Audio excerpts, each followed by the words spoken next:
नमस्ते सदा वत्सले मातृभूमि। हम लोग चर्चा करने जा रहे हैं ऑनरेबल सुप्रीम कोर्ट के एक नए जजमेंट की। और इस जजमेंट में ऑनरेबल सुप्रीम कोर्ट ने 5 जजों की बेंच थी। मैंने कल परसों भी एक लेक्चर लेते समय ये बात कही थी कि ऑनरेबल सुप्रीम कोर्ट जब बंद होता है, छुट्टियां होती हैं, उन छुट्टियों में बहुत सारे कॉन्स्टिट्यूशनल बेंच, बड़े बेंच के और टिपिकल जो जजमेंट आसानी से नहीं दिए जा सकते हैं, उनको वो संभाल कर रखते हैं। और इन छुट्टियों के समय पर वो उन पर रिसर्चें करते हैं, क्योंकि सुप्रीम कोर्ट का कोई भी जजमेंट ऐसा नहीं होता जो 2 या 3 लाइन का डिसमिसल तो हो सकता है कि वो 1-2 पेज का हो, लेकिन जनरली सुप्रीम कोर्ट का अगर डिसीजन आया है तो वो एक रिसर्च पेपर होता है। और आप ये मान के चलें कि वो पीएचडी से भी ज़्यादा वैल्यूएबल और पीएचडी से भी ज़्यादा इम्पॉर्टेंट और सर्टेन सटीक होता है। क्यों? क्योंकि उसमें बहुत सारे जजमेंटों की सीरीज़ दी जाती है, बहुत सारे डॉक्यूमेंट्स कोट किए जाते हैं, पुराने जजमेंट, नए आर्गूमेंट, नए फैक्ट, इन सबको कोट किया जाता है। और ये मानकर चलिए कि जिस समय सुप्रीम कोर्ट जजमेंट देता है तो वो लेजिस्लेशन के कानून के बराबर होता है। उसके आधार पर नीचे की अदालतें डिसीजन देना शुरू करती हैं और पूरे देश में वो सभी के ऊपर बाइंडिंग हो जाता है।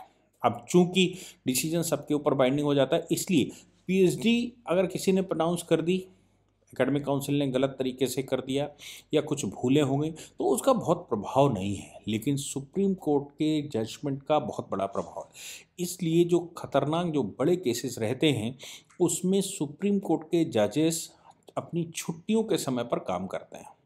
और यही कारण है कि सुप्रीम कोर्ट में जजेस की छुट्टियां भी ज़्यादा होती हैं, क्योंकि डेली 9 बजे कोर्ट में पहुंच जाना और 9 साढ़े 10 बजे अदालत में बैठ जाना, 3-4 बजे तक अदालत में बैठकर सुनना, फिर बाद में चैम्बर में सुनना, और रोज़ के रोज़ अगर उन्होंने 10, 12, 15, 20, 25 केस सुने हैं, या हेयरिंग तो मिसलिनियस डे में तो 300, 400 केसेस की हो जाती है, और बाकी रेगुलर हेयरिंग में भी बहुत सारी हेयरिंग हो जाती है।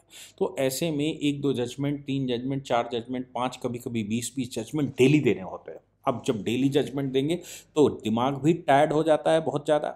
दूसरी बात ये भी होती है कि जब उनको लगता है कि इस पर और रिसर्च की ज़रूरत है, तो पूरे आर्गूमेंट सुनने के बाद, यानी कि जो आर्गूमेंट देने का अवसर दिया जाता है, उस आर्गूमेंट के सुनने के बाद केसेस को रख लिया जाता है और उन पर अपनी टीम के द्वारा रिसर्च वर्क करवाया जाता है और उसके बाद जजमेंट प्रोनाउंस किया जाता है, जिसके लिए मोस्टली छुट्टियों में, जो सुप्रीम कोर्ट जब बंद रहता है तो उस समय इसका उपयोग किया जाता है। तो ये जो मामला है अभी जो पिछले 2 दिन से चल रहा है, सुप्रीम कोर्ट के मोस्टली बेंचेस जजमेंट प्रोनाउंस कर रहे हैं, बड़े जजमेंट प्रोनाउंस कर रहे हैं। क्यों? क्योंकि छुट्टियों के बाद वो आए हैं, केसेस पहले से हेयरिंग उनकी पूरी हो चुकी थी, वो केसेस रखे गए हैं और उनको अभी वो प्रोनाउंस करना शुरू कर दिया है। यही कारण है कि कॉन्स्टिट्यूशनल बेंच, जिसका जजमेंट इतना आसान नहीं होता, कॉन्स्टिट्यूशनल बेंचें भी लगातार पिछले 2 दिन से जजमेंट प्रोनाउंस कर रहे हैं। तो ये जो जजमेंट आया है, ये 4-1 की मेजोरिटी से आया कॉन्स्टिट्यूशनल बेंच का जजमेंट। और फिर से जैसे कल वाले जजमेंट में जो हम लोगों ने डीमोनेटाइजेशन का देखा था, उसमें भी ऑनरेबल जस्टिस नगारथना डिसेंडिंग थी। आज भी इस जजमेंट में ऑनरेबल जस्टिस नगारथना डिसेंडिंग है और मामला बड़ा खतरनाक है। ये केस जिसकी हम लोग चर्चा कर रहे हैं, ये Kaushal Kishore versus state of Uttar Pradesh government, writ petition 113/2016, यानी कि इसको हम मानकर चलें कि भारतीय जनता पार्टी की 2017 में सरकार आने से पहले ये केस सुप्रीम कोर्ट में आ चुका था। अब किस मामले में आया होगा आप सोचिए। अब उस समय अखिलेश यादव की सरकार थी और अखिलेश यादव की सरकार निरंकुशता से बोल रही थी, कुछ भी बोल रही थी। वो तुष्टीकरण करने के लिए किसी भी हद तक जा रहे थे, क्योंकि उनके पास 4.5 मुख्यमंत्री उस समय हुआ करते थे। आजम खान जिसमें सुपर मुख्यमंत्री हुआ करते थे, मुलायम सिंह यादव केवल नाम के पितामह थे। पितामह मतलब जब दुर्योधन की सरकार बैठी हो, दुर्योधन की सत्ता बैठी हो, तो ऐसे में पितामह बनकर बैठे हों, या मैं कहूँ कि वो धृतराष्ट्र की तरह सबको जानते हुए भी पुत्र मोह में कहीं बह जाना। तो कोई भी कुछ भी बोल रहा था उस समय। ऐसी सरकार जब चल रही हो तो बहुत सारे स्टेटमेंट आना स्वाभाविक है। मंत्रियों के बयानों की कितनी वैल्यू है? क्या अब यहाँ पर जो क्वेश्चन सुप्रीम कोर्ट के सामने था वो ये था, whether the statement of the ministers created the tort against the public. If the magistrate, if any person, any minister is a no doubt responsible person, we all knows. Minister जो है वो एक बड़ा उत्तरदायी पोस्ट होती है। भारी व्यक्ति को ही बिठाया जाता है, समृद्ध व्यक्ति को बिठाया जाता है, मैच्योर व्यक्ति ही उस पर बैठता है जो नेतृत्व कर सकता है, जो गवर्नमेंट मशीनरी को चला सकता है। मंत्री अगर ऐसा कोई बयान दे जो कि लोगों के फंडामेंटल राइट के विरुद्ध हो, यानी कि मेरा अगर कोई फंडामेंटल राइट है और कोई मिनिस्टर मेरे फंडामेंटल राइट्स के विरुद्ध में कोई स्टेटमेंट देता है, तो वो मिनिस्टर कितना रिस्पॉन्सिबल है? मिनिस्टर रिस्पॉन्सिबल है कि चीफ मिनिस्टर रिस्पॉन्सिबल है? चीफ मिनिस्टर रिस्पॉन्सिबल है कि होल गवर्नमेंट रिस्पॉन्सिबल है? और किया क्या? That is an taught. ये क्राइम तो नहीं है, लेकिन ये तो कॉन्स्टिट्यूशनल टॉट, ये पहली बार, मैंने अभी तक बहुत सारे जजमेंट पढ़े हैं, उनमें पहली बार कॉन्स्टिट्यूशनल टॉट नाम का शब्द ऑनरेबल जस्टिस नगरथना ने इस्तेमाल किया है। उन्होंने कहा कॉन्स्टिट्यूशनल टॉट। अब टॉट के बारे में थोड़ा सा जो लॉ स्टूडेंट नहीं होंगे वो उनको समझाने के लिए, बाकी लॉ स्टूडेंट्स जो सुन रहे हो मोस्टली लॉ स्टूडेंट्स ही सुनते हैं अपने को, तो जो लॉ स्टूडेंट नहीं उनको मैं बता देता हूँ। जिस मामले में भी कोई डायरेक्ट रिस्पॉन्सिबिलिटी किसी कानून के द्वारा नहीं बनती है, मैं कहूँ कि जो कानून के किसी प्रावधान में नहीं आता है और सर्टेन डिफाइंड नहीं है, जो अनलिक्विडेटेड है, यानी कि जिसकी वैल्यू भी नहीं निकाली जा सकती, बट इट्स एन रॉन्ग, गलत तो हुआ, लेकिन ये नहीं मालूम कि कितना गलत हुआ, ये नहीं मालूम कि सामने वाले व्यक्ति पर कितना दोष लगाया जाए, लेकिन गलत हुआ है। मेरे साथ सपोज मैं जा रहा था और कोई व्यक्ति ऊपर से निकल रहा था, छत पर बैठा हुआ है, उसने जानबूझ के नहीं किया, लेकिन एक संतरे का छिलका ऊपर से फेंका, नीचे से निकलने वाले व्यक्ति के सर पर लगा, लोगों ने उसको हंसी बनाई। तो ऊपर वाला कह रहा है कि इंटेंशनली मैंने कुछ नहीं किया, सॉरी। नीचे वाला जो व्यक्ति निकल रहा है उसको मालूम है कि सामने वाले ने जानबूझकर नहीं किया, लेकिन नीचे वाले निकलने वाले व्यक्ति की जो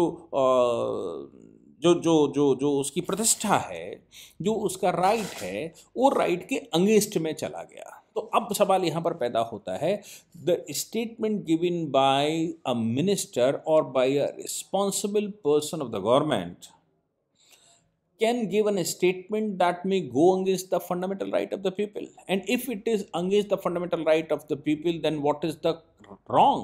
That is an constitutional tort or not, and who will be responsible for that? यानी कि उसके लिए रिस्पॉन्सिबल कौन होगा अगर वो टॉट है कि नहीं है, ये that is a question. So in Supreme Court, after completion of the argument, the 4-1 majority decision was came here. 4-1 का डिसीजन आया और 4 जजेस ने एक सुर में ये कह दिया कि नो, द मिनिस्टर के स्टेटमेंट को किसी भी आधार पर सरकार का स्टेटमेंट नहीं माना जा सकता और इस पर पूरी सरकार का दोष नहीं माना जा सकता। That is not an constitutional taught, ये कॉन्स्टिट्यूशनल टॉट नहीं हो सकता। मिनिस्टर जो है वो इंडिविजुअल कैपेसिटी के लिए कुछ उसके खिलाफ हो सकता है, लेकिन सरकार दायरे में नहीं होती। The petitioner's argument was the petitioner was given an argument here that why not the chief ministers of the or the prime minister are controlling these people to give and don't have to give a statement beyond their capacity. क्यों नहीं मुख्यमंत्री और प्रधानमंत्री इन लोगों को रोकते हैं और इनको नियंत्रण में रखते हैं कि इनको नियंत्रण में रखा जाए? What was the answer? Answer given by the Supreme Court in this matter that the chief minister cannot control the ministers and we cannot direct to the prime minister to control their ministers. हम मुख्यमंत्री और प्रधानमंत्री को आदेश नहीं दे सकते कि वो अपने मिनिस्टर्स को कंट्रोल रखें, and they are not in the control of the prime minister. What does they again से?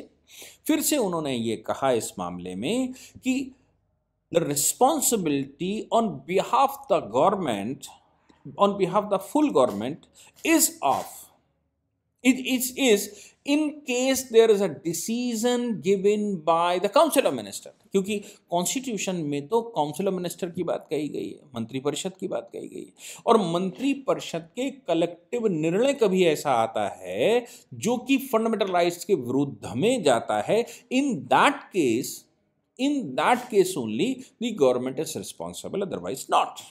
तो इस मामले में ही सरकार रिस्पॉन्सिबल होगी जब काउंसिल ऑफ मिनिस्टर का डिसीजन होगा। इंडिविजुअल कोई व्यक्ति कहता है कुछ तो government is not responsible in that, ये बात बिल्कुल साफ कह दी, यानी कि मंत्रियों को खुला छोड़ दिया गया, मंत्रियों की बात को माना नहीं जा सकता। I am also agreed on that कि भाई मंत्रियों की वजह से पूरी सरकार को कटघरे में नहीं खड़ा किया जा सकता। बिल्कुल वैसे ही जैसे नेहरू जी जम्मू कश्मीर में जब भी जाते रहे तो कुछ ना कुछ स्टेटमेंट देते रहे, कभी इंडिपेंडेंस का स्टेटमेंट देते रहे, कभी प्लेबिसाइड का स्टेटमेंट देते रहे, और पता नहीं बकवास टाइप के बहुत सारे स्टेटमेंट देते रहे। Now the Kashmiri people had or separatists had their argument, and they were saying that your prime minister promised on the land of Kashmir. वो कहते रहे कि भाई तुम्हारा प्रधानमंत्री, भारत का प्रधानमंत्री कश्मीर की लैंड पर आकर ऐसा कह गया था, और वो हमको ये दे रहे थे, प्लेबिसाइड दे रहे थे, फलाद दे रहे थे, धमाका दे रहे थे, ऐसा वैसा। तो वो नेहरू जी को बार बार कोट करते थे और बार बार कोट करके कहते थे उन्होंने कहा, वो प्राइम मिनिस्टर है, प्राइम मिनिस्टर प्रॉमिस दैट। लेकिन हमारा आर्गुमेंट उस समय भी यही था, who is prime minister? Prime minister, if you are accepting the statement of the prime minister, then what is the requirement of the council of minister and what are the requirement of the parliament? अगर prime minister ही सब कुछ है तो फिर council of minister की क्या आवश्यकता है, और प्राइम मिनिस्टर ही सब कुछ है देन पार्लियामेंट की क्या आवश्यकता है, चुनाव की क्या आवश्यकता है? फिर तो प्राइम मिनिस्टर ही सब कुछ है। So here the sole statement of the prime minister are not binding the government। मेरा आर्गुमेंट उस समय था जब ये लोग जो सेपरेटिस्ट हैं वो पंडित नेहरू को क्लेम किया करते थे। मैं आज भी इस बात के लिए बिल्कुल पूरी तरह से मान्य करता हूँ सुप्रीम कोर्ट के जजमेंट को कि काउंसिल ऑफ मिनिस्टर रिस्पॉन्सिबल होती है, उसमें प्राइम मिनिस्टर का भी अकेले स्टेटमेंट वैल्यूएबल नहीं होता। हालांकि वो चुनाव के लिए ठीक है, लेकिन वो गवर्नमेंट को कटघरे में नहीं खड़ा कर सकता। दूसरी बात मैं ये भी मानता हूं कि काउंसिल मिनिस्टर्स को भी नहीं कर सकता।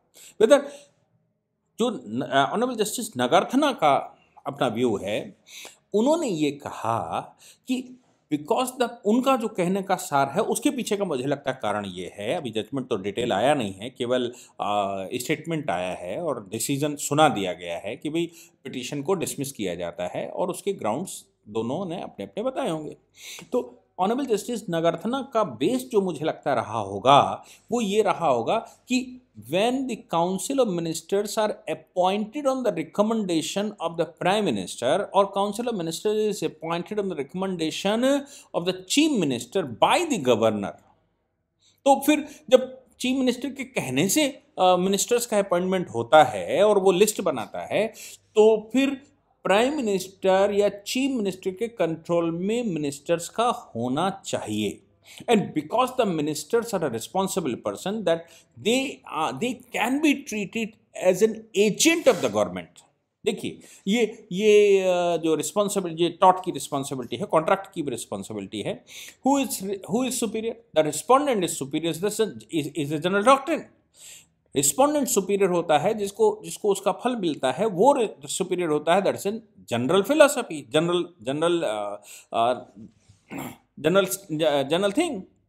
तो ये तो एक जनरल प्रिंसिपल है, एस्टेब्लिश्ड प्रिंसिपल है कि भाई master is responsible for all his servants, but here nobody is the master and nobody is the servant. लेकिन सरकार के प्रतिनिधि के रूप में तो काउंसिल ऑफ मिनिस्टर का कोई भी व्यक्ति स्टेटमेंट देता है, इफ ही इज ये ऑनरेबल जस्टिस नागार्थना का कहना है, if the minister is saving the government and minister is giving a statement on behalf of the government, then he will be treated as the agent of the government, and अगर agent कुछ बोलता है तो उसका master पर उतना ही प्रभाव पड़ता है या वो उसका मालिक उतना ही जिम्मेवार होता है। तो यहाँ पर अगर काउंसिल ऑफ मिनिस्टर का कोई भी व्यक्ति कोई स्टेटमेंट देता है that is going against the fundamental right of the people of this country, then the minister, not only the minister is responsible full government is responsible and government has to pay the compensation to the citizen of India.